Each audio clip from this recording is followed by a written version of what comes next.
إن الحمد لله نحمده ونستعينه ونستغفره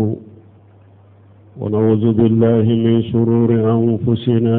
ومن سيئات أعمالنا. من يهديه الله فلا مضل له ومن يضلل فلا هادي له، وأشهد أن لا إله إلا الله وحده لا شريك له، وأشهد أن محمدا عبده ورسوله صلى الله عليه وعلى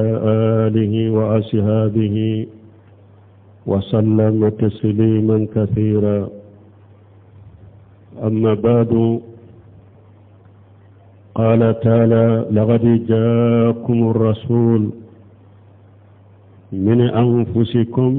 عزيز عليه ما أنتم حريص عليكم بالمؤمنين رؤوف رحيم. وقال تعالى: قل يا أيها الناس إني رسول الله إليكم جميعا. وقال تعالى: هو الذي بعث في الأميين الرسول منهم يتلو عليهم آياته ويزكيهم ويعلمهم الكتاب والحكمة وإن كانوا من قبل لفي الضلال المبين. بيالتنو بايا فدلي أمبي أنيني على في akan kisi kabanyi rokun toroma ananka barajugu nyalai jom min kanda mogote soromi bo fili, nyalai jom min fana fili mogote soromi bo kanda. Ambe sharia bato fensi de te min ka bato chieni ala kelempewute jonyogonte ala la. Ambe sharia Muhammad wala ka jondo wala ka chidendo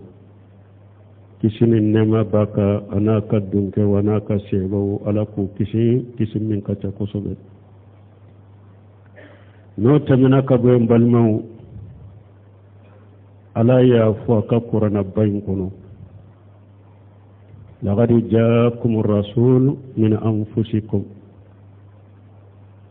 ala ko chiden kam mantoma ako chiden nana awuma ciden bora awyere hadama dewndela. azizu alayhi ma anintum hingo fembe awsugla o kaggele ciden bolo tafe atafe o ke awsuro hingo fembe awdegu na baw tewno o kaggele ciden bolo ciden tafe o ke awsuro. awa mu'minun fana abe hinna mu'minun la ciden be mu'minun nema. aya wurela la ko ciden ma afuye ikafu hadama dew ne alaka ciden de kanaw bema damana sariya kelate mugo sipolo ciden de cidenye na ciran bema. aya were kono ala ko alede alaye mogo munu makala nu majalika kitabu kala ka koro na ye ciden ce kana uma ni ciden bora uyerela ciden bulla duniya kitabu la yatlu alaihim ayati ciden be alaka ayaw kala o mantonka abu seneya ko munu kuma munu na be junubu lasuma abu bangu ye puruku toyo ka seneya ka bo junubu ma abu la dunya qur'ana fanala ani hadiso bal makiden de cira amma ni ciden cira amma abatoli de yanka wajibiye man yuti rasula faqad ata Allah. ala ko ni mogomi ni tugura ciden ko ye ala bato wallahi ale ma ciden si ci fo o ciden mogon ba tuga ko ni ala ka jende ala de ñamar yaddi ciiden ciide ciira ala de ñamar yaddi ko an ka tugu ko an ka tugu ciiden ko awa mbalimo ciiden ni mogo ye ciiden soso fana iye ciiden soso foyi ma biliñe laagara ni jahannama tasumate qala taala waman yaasi llaha wa rasulahu fa inna lahu nara jahannama khalidina fiha abada ala ko akoni mogo ye ala soso iya ka ciiden soso ko jahannaba tasuma debo tiguñe laagara ko be bila jahannaba tasuma kono ko nu donna kono ko be duma kono abada kute bo ciiden ko sallallahu alaihi wasallam kullu ummati yadkhuluna aljannata illa man aba qila man yaba ya rasulullah qala man atani dakhala aljanna wa man asani faqad aba ciiden ko ale kam man tom bebe do arjanna kono fonni min bon mbanna arjanna donima sebe wuye ciiden ñininka uko mogo juman be ni o be pa arjanna donima ciiden ko ni mogo min tuguran ne ciiden ko nka kuma fotawula nka ketawula nye ko munun sabati nka sunnala o tigi be do arjanna kono mais ni mogo yenne ciiden de soso e banna arjanna donima nin togo de ko a tigi banna arjanna donima min be ciiden soso on balmo nin ciiden min fulani ñe muhammadu ka fo surutu shahadat anna muhammadan rasulullahi sittatu wa hiya balmo andella ka kuma la ilaha illallah saratu de bala andella ka kuma uluka dersula mais muhammadu rasulullah sere kuma min be ko muhammadu ala ka ciideñe be ka do ko saratu debe a fanala saratu woro bala de muhammadu rasulullah be ba fo ko ciidende ye ciideñe ka foy dalate o te wasake de saratu de bala fo o saratu de ka dafa i bolo saratu woro وهي وصرت ورا الأول فلو الجمعة الاعتراف برسالته واعتقادها باطنا في القلب يكجيني تشيدين كتشيدين جناي يكيد دسكون سيرالا فنا يكونو ni mogo ma jeni ciden ka ciden yayi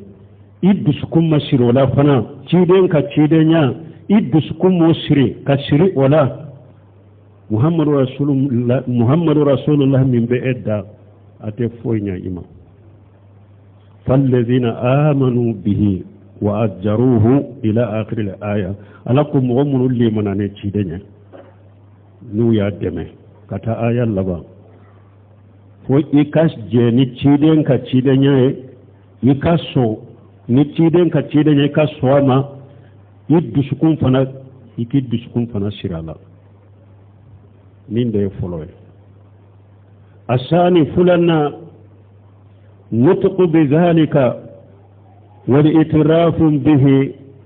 jahiran bil lisan muhammadu rasulullah sharati fulanna innen kafo ni mu'min ko ne sonna ciden ka ciden yama me ne data fo ne nen ta fo ite islamai muhammadu rasulullah ciden ka ciden yayi masu ama fo yin nen ka kuma na yade keneka yin nen ka kuma na yi keneka ni disukun ya siri konola nen fana ka kuma na yi keneka ko muhammadu ala ka ciden ne yin sarti fulan nan asalis sarti sabanna almutaba'atu lahu bi an ya'mala بما جاء به من الحق ويترك ما نهى عنه من الباطل سبنا ikatugu ciden ko ni eko ciden da ya ciden ye iko muhammadu rasulullah tuwa kode ciden ni cinya min nana o cinya nyini iko ke ika sabatoka o saya ciden ni cinya min nana tugu o cinya ko ciden yi fatanya ki bali ko jugu ma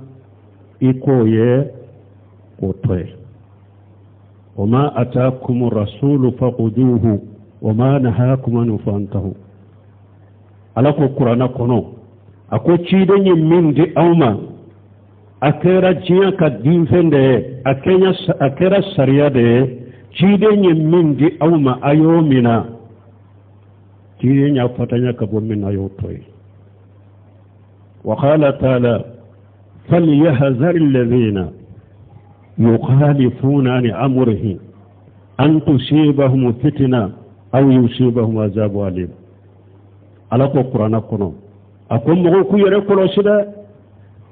مغمونون بتشيدين كان يامريكان فونكو نغنيا مغمونون بتشيدين كان يامريكان سوسو وكو على كتشيدين كون ننكما كفون ننشغو ديلا إتارافو شغو ورلا min ta ciden ka fo cogoye ko alaka ciden ko nin baraka ken nin ke cogode la e tara ke cogore la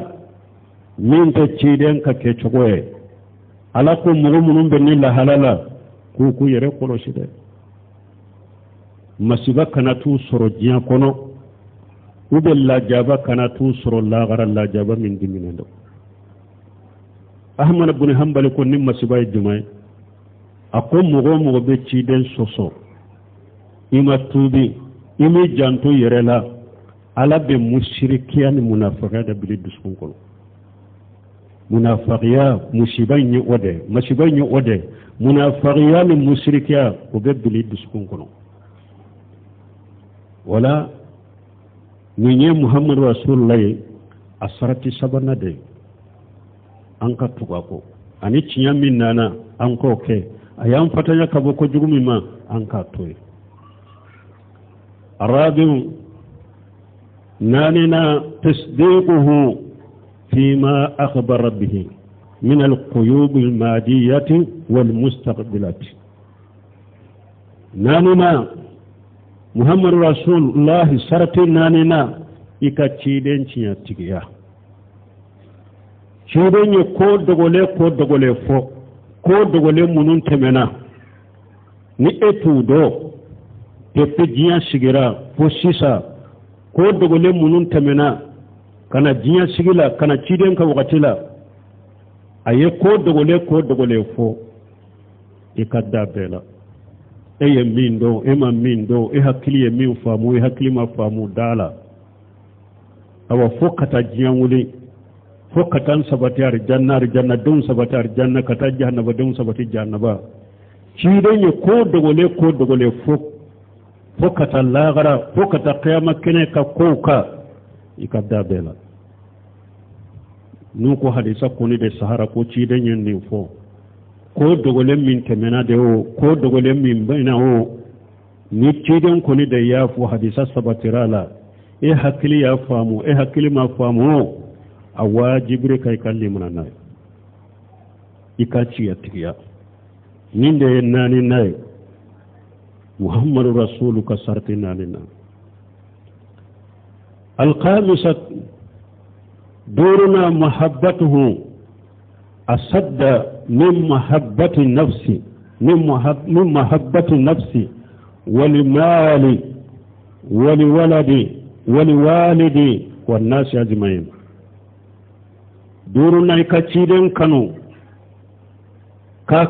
كتمه نفلوكا تيرن كانوا كتمه إيرن نينكا تيرن كانوا كتمه نفلوكا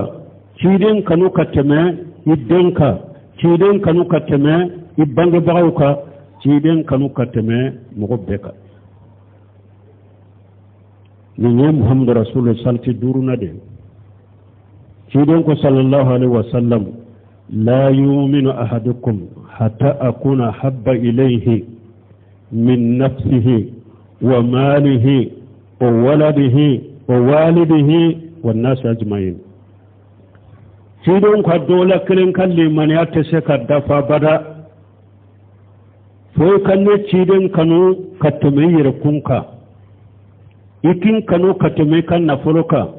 ikin kanu katume dunka ikin kanu katume bange bagauka ikin kanu katume hadama dembeka ciden kanu de kabbila dan fem be ka kanu ne ni mugo mo ba ko Muhammadu Rasulullah masheka ciden ka sunna ni ciden ka batoli bilayin nin dungonye ika Muhammadu Rasulullah min bidda fu parce que yi yere nin dungoni yere kanu kateme ciden ka sa ni ko Muhammadu Rasulullah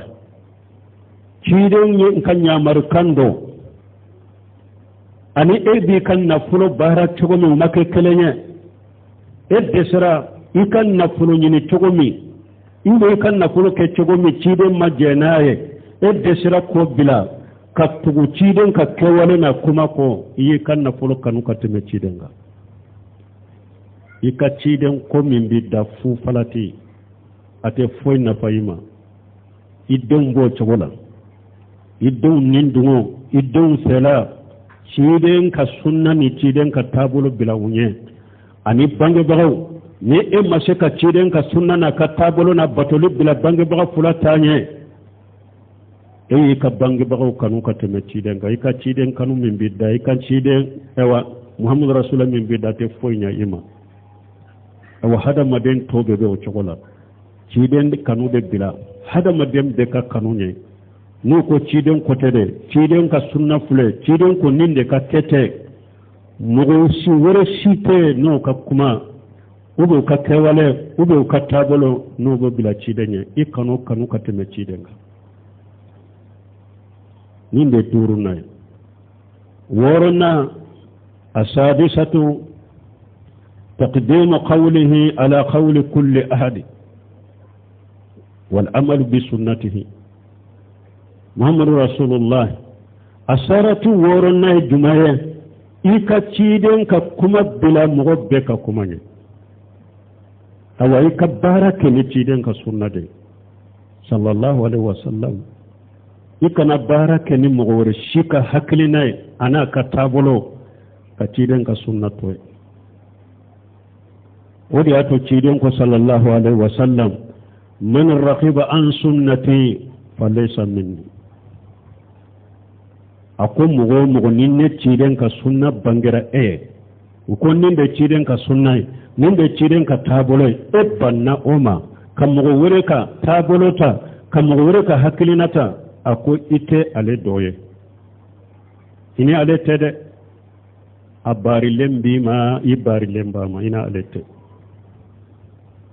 أقول صلى الله عليه وسلم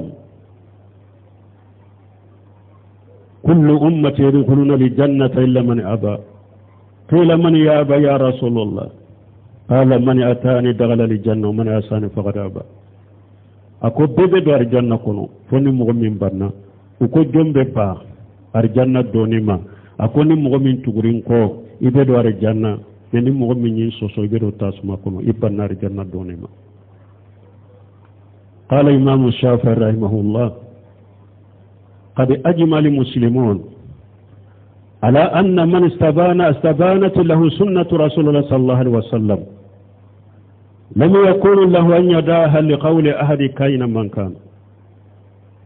إمامنا الشافعي رحمه الله أقول سلامه ببناك كم مغو نتشيدن كسنة بانجرية وكن نتشيدن كتابولي ninde ciden ka sunnaye akonno bangiriye kaba o foriye kaba ko ate dagaye ika ciden ka sunnayin toye mogo shika kuma kama na tigi kera mogo sugu ma bado shegu do waliji do majabi tigi do karamogo bado ate daga ciden ka sunna bangalen ko fe ko toy mo shika kuma kama tondo lay ibn Abbas mo nana nyinin ka tamatula konni tara hiju yorola hiju kalowula alumurake itora Makka hiju fana wakati yenna mutane hiju be chugoda ko basitala uko Umaru Abubakar no Umaru yambali olade kwan kanoke konnan nana almurala anka sagi katanka yorola ni hiju wakati sera anka sagi kana buna bashi ko yushiku an tanzila alaykum hijaratu min as-sama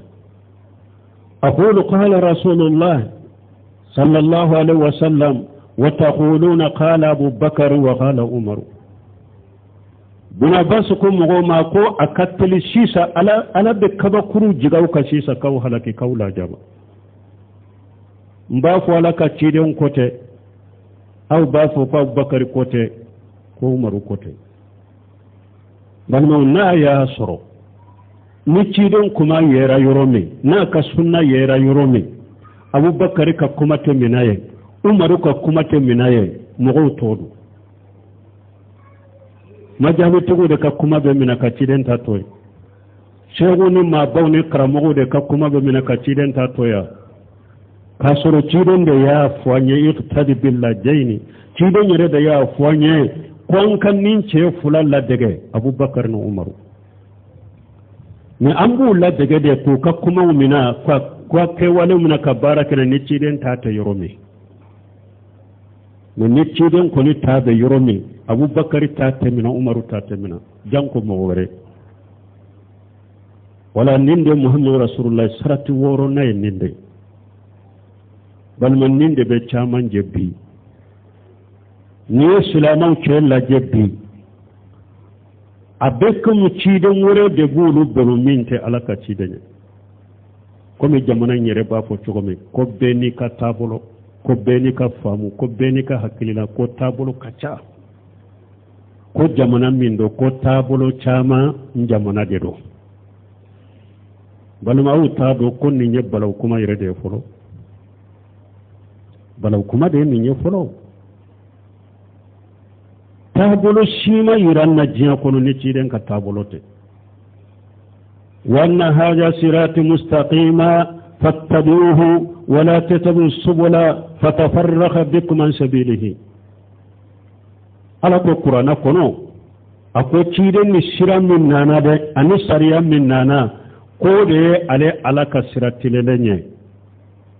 ko beka tugo de ko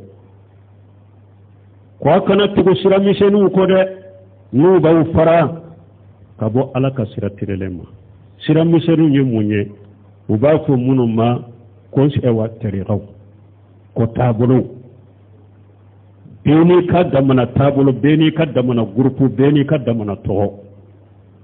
beni ka jama ko ye islamiyai kele de tabulu ye kele de fa inna khayra al hadi hadi Muhammad sallallahu alaihi wasallam kiden ko kandan min kausa kanda sirani tabulo min kausa tabulo be ko ya le ka tabulo de kiden ka tabulo de kaji ka tami tabulo be ka tabulo to bengalo bidia donc Muhammad Rasulullah chaman ba fu dala de nya saratu fulade caman ba ka bidan ka dina la fana ko ciden kanu togoye ko ciden kanu da yan bilala ciden kanu te ka bidiya do ka dina kono ciden kanu jumai qul in kuntum tuhibbuna Allah fattabi'uni yuhibbukum Allah wa yaghfir lakum dhunubakum ala ko ciden mafuye nabe ala de fe no be ala de fe ubela de kanu ube ciden de kanu ko fen wore to yoye ko kattugo eko doro o te fen wore yo ko kattugo eko mogo min be ala de fe ka ala kanu yere haqiqa ibe tugo ciden de ko mogo min be ciden de fe ni ciden kanu be mogo la ide tugo ciden ko ka sunna de lay kana bid'a do ka dina ko wadi atu imamna maliki ko man ahdasa fil islam bid'atan يراها حسنة فقد جام أن محمد قد قام رسالة. قال تعالى اليوم أكملت لكم دينكم من لم يكن يومئذ الدين فلن يكن اليوم الدين. إمامنا مالك رحمه الله أكوني مغو يبدأ تكاد من دين كنو أي رسالة كافو كن نية بدأ يومده أكو هاري نية ما فوي دالا يكال هلا يا يرايكم محمد يجانفانتي. من حدث في الإسلام بدعة يراها حسنة فقد جامعنا محمد قد قام رسالة. كو بدعة نيوما مالك كم مغو نية بدعة دون دين كنو أي ركو بدعة نيوما أكو كلا هلا يا يرايكم محمد يجانفانتي ده parce que nin fana ye bato de baraji bala muhammadu ya doganna ma fonye ne de beno yira mogo la sisa ka mogo bilala e ya yira muhammadu ya janfanti de ako parce que ala ko qur'ana kono kiden ka heju laba ako bi akadina timrawiye akadina dafarawiye imamuna maliki konni aya jigido kiden ka heju laba ka jolen to arafa ako min tunte dina kono ko bi wote se ka do dina ko atese ka ke dina de donc aka yere kolosi muhammadu rasulullah saratu de bala de no saratu madda fay bolo fubi da kono jiya fubi dalla garate funya yi malla gara ala kan kisa ala kan tanga barakallahu li wa lakum fil qur'an al hakim wa nafani wa iyyakum bima fi min al dhikr al hakim aqulu qawli hadha wa astaghfirullah li wa lakum wa li sa'iril muslimin min kulli dhanbi واستغفروه إنه هو الغفور الرحيم.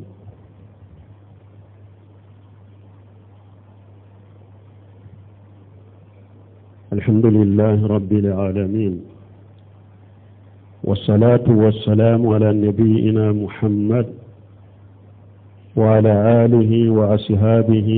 وسلم تسليما كثيرا. أما بعد ولهذا قال العلماء معنى شهادة أن محمد رسول الله طاعته فيما أمر وتصديقه فيما أخبر واجتناب ما نهى عنه وجدر ولن يعبد الله إلا بما صرى بل من يسرت وورو من فوق دونك بغن يمو ويني سرت وورد فرنيون كما ناني كونو كو محمد رسول الله كو أمانة يميني أكورو يميني أمانة يميني تاته فيما أمر چيدن ينيامر نميني تقو چيدن كو أولا يكا چيدن كنيامر كونك وتصديقه فيما أخبر فلنا چيدن يكبار يا فوق ikadda abela sabana usinabu ma naha anhu wa jajara kidan yibali ki baga kabo minna ko toy nani na walla nyubadallahi illa bima sara ikana ala bato ni ewa foye ni kidan mamin ki masariya kana la bato ni sirami ni kidan moti masariya sariya kila ya ci dande sariya kila wani ta ukwai tariga tabolo sariya kila wani ta ukwai sariya kila ya ci dande aka na labbato ni fuye ni ci den mamin ke sariya wadda to ci den ko man ahadasa fi amrina haja ma laysa minhu fa huwa raddu akon nin dina min fulani ne ni mogo min ye fen do nin dina kono ye fen kura do nin dina kono min ta ala ko i ka baara be sagi malla gara ko saratara a cayara cogo a ñana e ñakoro cogo ko kura ni ya do nin dina kono min ta la ciden ko i ka baara be sagi malla gara na cogo do la mani amila amala laysa alayhi amruna fa huwa raddu akoni mogo ni ye baara do ke nin dina la bara minni ale cide mi ñamira naye i ka bara yimbe sagi malla gara saratala ala tamina silamaw aye sabali ciden de cira koy karamogo macci majabi tigi macci sheikhu macci maba macci waliju macci ciden de cira aya ka sunna nyanyene wadiya to ayre ka fiqhu kitabu yo fawye al-qadari أقول ولا يهل له أن يفعل فيلا حتى يعلم حكم الله فيه ويشأل العلماء ويغتدي بالمتبعين لسنة محمد صلى الله عليه وسلم أقول تدغى سلامي كفين من دينا لا يكبتو كيفو يكالا كيري دو أولا أقول نيما كلا كرمغو نينكا ne ba fe kannin kuma fo ka braji ni ba fe kannin ke wala ke ka braji ni ala ye mun fola ci de ye mun fola akoni re makala karamugo ni ka akoni karamugo fana ni ka kana to karamugo be ko de karamugo do be ute foila ni jianya ni te doni tula yere ube hadamade sago ni de la ni hadamade njenni ni karamugo do be wolu ye bidiya mugo de ye karamugo do be wolu ye jahilu de karamugo dobe wuluwe wolele kala munu fililendo ako kana to karamugo be ko de wo ga tade bil muttaqina li sunnati muhammad sallallahu alaihi wasallam ko karamugo munum be to ciden ka sunna ko ka to gulude karamugo munum be to ciden ka sunna ko o karamugo de nyinen kay ka to gulude ko kana to karamugo be ko de karamugo filibanti chamande be ala kan kisala kan tanga ala ka jamana suma ala ka fitna be jamana kono ala kan ka famo de ala ku sabati ala kalli manani ala sarnya bilu disukun kono ala ku pe islamiya tawajjo bagaye islamiya nyuman deme bagaye ala ka jamana ka hera du bolo ala kan nu tanga ala ka jugu maloya jamana ka jugu jamana kono na kenimala ala ku ka fere jugu sagu yerema anye ala do annu che ku ka fere jugu ni dabal jugu ala ka sagu yerema ala ku sugulanu yerewye على كان كسو تورما ربنا آتنا في الدنيا حسنة وفي الآخرة حسنة وقنا عذاب النار ربنا لا تزغ قلوبنا بعد إذ هديتنا وهب لنا من لدنك رحمة إنك أنت الوهاب اللهم اجعل الإسلام والمسلمين وأذل الشرك والمشركين ودمر أعداءك أعداء الدين برحمتك يا أرحم الراحمين وآخر دعوانا الحمد لله رب العالمين.